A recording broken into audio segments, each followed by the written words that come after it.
Hey everybody, welcome back to the Dungeon Dive. Daniel here. I hope you're doing well, and if you're not, I hope you are soon. Okay, in today's video, we will be taking a look at Explorers of the Woodland. In the previous episode, we did a quick unboxing, and today we're going to be talking about the game and taking a look at how it is played and some of my opinions on the game.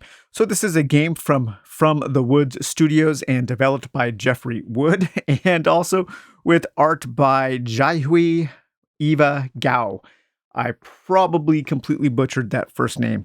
So this is a critter crawl. This is a dungeon crawl, kind of a lighthearted dungeon crawl for 1 to 4 players. If you're playing solo, it plays perfectly well. You just have to play with 2 heroes. And right now, the 2 heroes I am playing as are Zilia here, and she's kind of like an archer.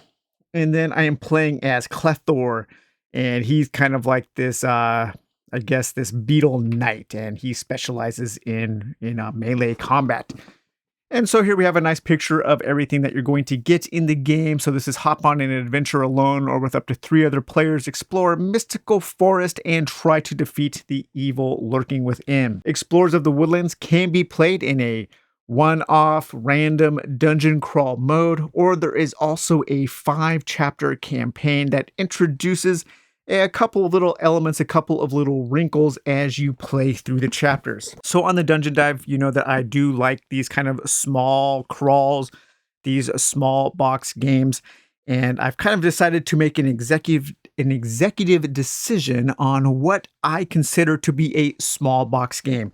And I am going to consider Explorers of the Woodlands a small box game. Basically, any game that is smaller than this FFG size box for something like Elder Sign or Warhammer Quest, the adventure card game. Anything smaller than these boxes, I am going to consider a small box game.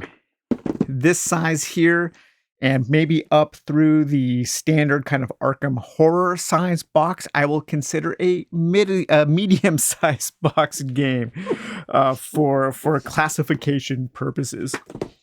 But I have a game set up. I'm kind of probably in the middle of a game here, and I think I am at a good spot to kind of show you how the game is played and to give you a good idea of the game here. So like I said, I am playing as Zilia and Clethor. There are 2 other characters here. We have Shavi and Bethros, and each one of the characters will actually have a series of moves, some moves that they can do. The 2 top moves, and the 2 top actions, I should say, are the same for each character. And at the beginning of your hero's turn, you are going to roll 4 hero dice, and then you will assign those to these actions.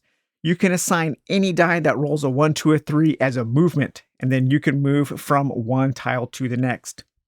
You can assign 1 die that is a 4 or higher to gain an orb, to gain a magical power, and these can be used to unlock your character's special abilities, and these can also be spent as a currency to re-roll dice when you are in combat or when you need to.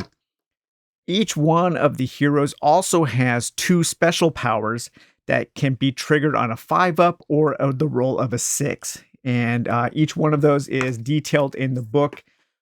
So, you can cast, I think it's kind of like a spell there, or you can heal.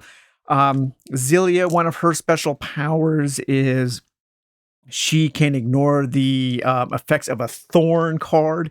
So the thorns, there will be thorns that come out on the board. And then when you come across a thorn, you will have to turn over one of the thorn cards, roll a d6, and then apply the results. You might lose treasure. You might become poisoned. Maybe you can't move. You might lose health. You might lose your orb power, or you might have a random event. And there are 3 different thorn cards. We have a normal thorn card, an easy card, and a hard card. I like to play where whenever I come across a thorn, I draw one at random, or you could just play an easy game or a hard game. So there are a couple of different ways that you can set the difficulty for this game. And so that's kind of cool, especially in this kind of family weight game. You can play an easier game, or if you're playing with some more hobby orientated friends, you could play a more difficult game. So a turn is basically set up into two phases. On the first phase, you will be exploring the woodlands. All of the characters will start here in the start tile, and then at the beginning of each turn, each player or each hero, each character will draw a card from the dungeon deck, and you will play that. And you have to play it in such a way that it makes connections, but there are also dead ends. And each one of the tiles will have different things that will appear on the card or on the tile.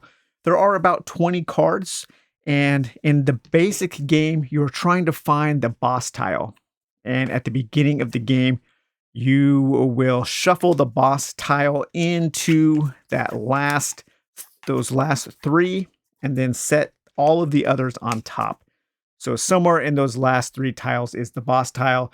And to beat the game, you have to defeat the boss. Sometimes you will have these little monster signs, these little monster icons. And when you place a tile with a monster icon, you will draw randomly one of the monster tiles, and you will place the monster tile on that tile. When a hero enters that tile, they have to fight that monster. The monsters are relatively simple. They will have a few stats here. They will have a target number, so that's the number you have to meet or beat in order to defeat the monster. And this is kind of a dice pool system where you will gather all of your combat dice. All of the characters have one free combat die, and then there are different ways that they can add other combat dice to their pool. You can team up with other heroes to also add dice to your combat pool, and you roll and you evaluate each die separately. So to defeat this creature here, I would need at least 1, 4, or higher. So I did 1 damage. He only has 1 health point, and so this critter here would be destroyed. If you fail to destroy the monster, then they would do the damage to you, and you would also take the bad thing here, which is you would become poisoned. When you defeat the monster, you get the good thing there. Some of the monsters will be weak to certain elements, so purple or green. You get to add a +1 if you are attacking this creature with a green die, and you will get to add a +1 if you are attacking this creature with a purple die. Each one of the heroes has an associated power die. So we have orange, blue, Kelthar is purple, and Zyla is green. And there are these power die here. So you can also spend 2 of your action dice in order to unlock that power die, and then you can use that for your whole turn in combat. There are also gear. There's also weapons and things that you can get that will also help you unlock those dice. So for instance, Zilia here, she is also armed with a blue staff. So I get to add the blue power die to your reserve for this battle. And this is a card that is tapped when used, so you can only use it once per turn. There are a whole bunch of different items that you can get, everything from spell books to antidotes to potions and weapons and armor and all kinds of different things. Now, I haven't found a lot of treasure in this particular game, only 1 so far. And this game has been pretty difficult so far. So at the very beginning of this map here, I drew this tile. I drew a really powerful enemy, and that enemy took Zilia down to only 2 hit points left right at the beginning of her first turn. And so it's been a real struggle to keep her alive. You lose the game if both of your, or if all of the heroes are knocked out at the same time. It is possible to revive a hero, and it is possible to heal a hero through getting potions or finding one of these campfire tiles. And luckily, I was able to keep Zilia alive long enough to where I found one of these campfire tiles, and now we're at the beginning of the turn. I have explored a little bit, and we have some interesting things to show. So we started here, and then we moved up, and now we're here. Here we have a campfire tile. I recently explored these 3 tiles here, and these 2 tiles are really interesting because this one will trigger a random event, and this tile here also uses the layer. This is a little mini expansion that comes with the game, and these layer cards are awesome. I'm really looking forward to showing you these. I think these are definitely the coolest part of the game, and this is the part that I think does elevate this game to being in that kind of good category of small box games. I really enjoy the layer cards. And then here we have another layer. So I found both layers back to back. This card here, we will have to deal with that monster before we can explore that layer.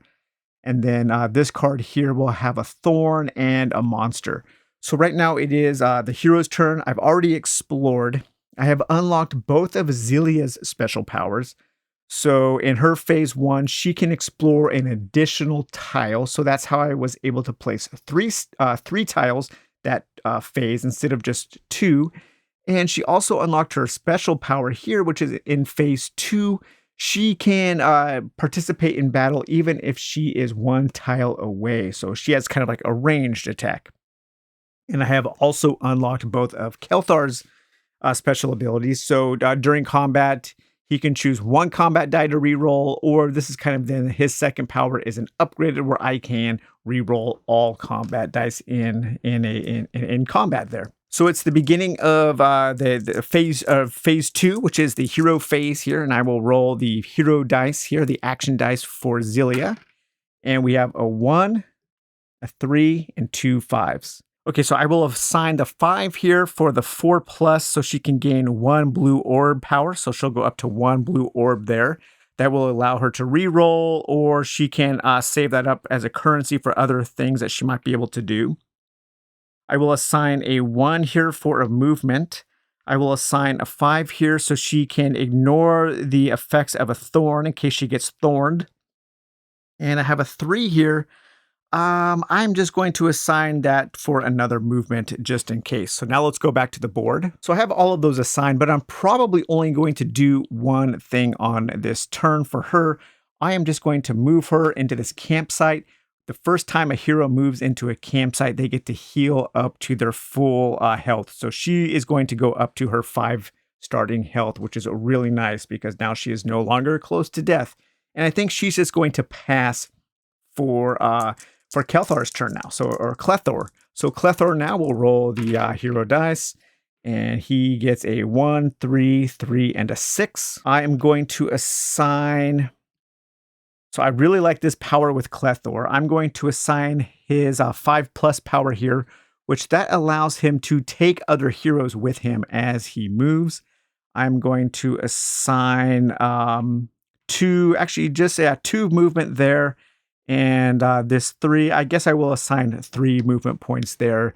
And I probably won't use all 3 of those movements, but that will be fine. Okay, so I have 3 movement points. He will move 1. He doesn't need to heal, so he doesn't need to take advantage of that fire there. But he will use his other movement point, and he will use his power to take Zelia with him. So now we are in this tile here, and the first thing we have to do is we have to draw a random event, because we have an event token that was triggered by being on that board here. So we'll discard this, and now we will draw an event card. So here we have the event deck. There are a handful, maybe 15 or so event cards here. So let's give that a shuffle, and let's see what kind of event we have here. An event, draw 1 marker. So this is an ambush. So we were ambushed by the monsters. That is unfortunate. So we will draw 1 monster tile, and now we will have to face off against this monster here. So we need to hit a 4 or higher to hit. We have to do 2 points of damage. If we fail to beat this creature, we take 1 point of damage. If we defeat the creature, we will get 2 blue orbs. If we don't defeat the creature, somebody will lose 1 blue orb. And this creature is strong against purple. So it is Clethor's turn. He is the character in charge, the active character. He has one die here. And also we have Zelia, and Zelia can join in the battle, so she can add 1 die here. Now she can't use her blue staff because it has to be your turn to use your gear. The characters can join into the battle and they can add 1 die. So we need to get 2, 4 or higher. This is Clethor's die here, a 6. Okay, and this is Zelia's die, and a 3. Okay, so I think Clethor can use his power to re-roll all of these dice. So I will re-roll this one as a 3. Oh, a 2. No. Okay. Let's see here. I don't think there's any other way that I can re-roll. So we failed to do 2 points of damage. So we would take the negative things from this card. So each one of our heroes would lose 1 point of damage and also a blue orb if possible. So that's kind of how combat works. It's relatively simple. It is kind of fun to figure out how to build your dice pool and then manipulate those die in order to overcome that challenge. Let's say we did overcome the challenge and could discard that enemy. Now we could, as a free action, we can explore this layer here because we know that the layer symbol is there and there is this little cave here. So we move into the layer. Now, this is the coolest part of the game. I love this element here. We have two cards. We have the A cards and the B cards. And you shuffle these up and you draw an A card. And the A card is the entrance to the layer. And then you will shuffle up the B cards here, and then that is the rest of the layer. So you turn over the A and the B, and then this is our layer that we have to explore. So this says that the passageways in the network of cavities are very narrow. Special rule: move the die back 1 space on the progress track after every lost battle. So to successfully explore a layer, you need to have 3 different successful encounters. So the first thing you do is you figure out on the first card here, we will figure out our encounter here, and that is a 6. A 6. You stumble across a small campsite with 3 sleeping monsters. Draw and battle 3 monsters. Your first die roll has a +2 bonus on each combat die. Wow, that's really difficult there. We have to fight 3 monsters. So we would have to fight this guy here, and then that guy, and that guy. Very difficult. That needs a 5+. So that's a pretty strong battle there, but each one only has 1 hit point. So I think we could probably do that. I'm not going to go through all of the combat, but let's just say that I overcame this challenge. So we have overcome the first challenge of this layer. And then we would move on to challenge 2 here. So we have to do 2 more challenges. So let's see what our next challenge is in this layer. A 3. You come to an altar surrounded by your runic symbols. A whirlwind of energy swirls through the room. Put 1 enemy on each forest tile containing a rune. Wow, so there are forest tiles that have these runes in the corner. And so because we came across this altar, that is going to populate the forest outside of this layer with more enemies. So that was our second encounter, and now we're on to our third encounter, and that is a 6. A shiver runs down your spine. A sinister presence seems to be lurking in the dark. Lose 3. So we would have to lose 3 of our blue orbs, but that was our final adventure in this layer. We've come through the layer successfully, so now we get to draw 2 treasure cards. If at any time we failed a challenge in this layer, this exploration of this layer immediately ends and you take the consequences. So we might get 2 treasure cards here. We come across the leather armor and the healing potion, and we could give those to any of the characters who are exploring this layer. I love this layer system. I like how you have an entrance and then the middle and the exit. And this just adds that nice little spice of variety to this game. And there are 4 different layer cards for the entrance and then 4 different B layer cards. This is by far my favorite part of the game. And just because of this, I think it kind of elevates this game to that standard that I am looking for in this kind of small box dungeon crawl. So then you would continue the game like that, exploring and then moving and encountering each tile. There are different things that you can encounter, such as these special mana pools there, where you will be able to add these tokens, and these will help your characters get a whole bunch of experience or those blue orbs. If you're playing through the campaign, there are these quest tokens that you have to lay out for certain quests there. I would like to think of a way to incorporate these into the non-campaign version. Same with these corruption tokens. Those are only used in the campaign. But I think you could probably figure out a way to also use those corruption tokens and those quest tokens in the normal game. Eventually, you can also find a tavern. And when you enter the tavern, you will draw one of these tavern cards. And then you get to do whatever that tavern card says. I guess it's an inn, and there are 5 different encounters you can have in the inn. There are also ways to make the enemies harder by using these, can't remember what it's called, but raged enemies or something, and that will give each one of the minions a special power. And then you can also make the bosses more powerful by using one of the boss rage cards. And when you come across your boss, you're going to shuffle up the boss cards, and then you will draw your boss card here. And the boss has a meter down here at the bottom that slowly ticks up once they are revealed. And you have to defeat the boss before it ticks up to the last space. And once it ticks up to the last space, kind of time is over. And if you haven't defeated the boss by then you have lost the game. And the bosses, each turn, the boss will roll a d6, and then that decides what their power is for that turn. So overall, I think this is a pretty cool little game. I love that layer system. I like that there is variety in the tiles and what appears on the tiles. The enemies pose a challenge. They're not overly difficult, but they can wipe you out pretty quickly if you're not careful. There are some good strategic and tactical decisions to make, how you build your dice pool, how you're using your special die, how you're using your special abilities and equipment. One thing I would love to see is just a small card expansion that adds more powers to the heroes. Right now, each hero only has one power card, so each game, your heroes are pretty much going to be the same from one game to the next. I think it would be really cool if there were 3 power cards for each hero, and then at the beginning of the game, you would draw one at random, so you kind of never knew how your hero was going to level up. I think that would add a lot of longevity to the game.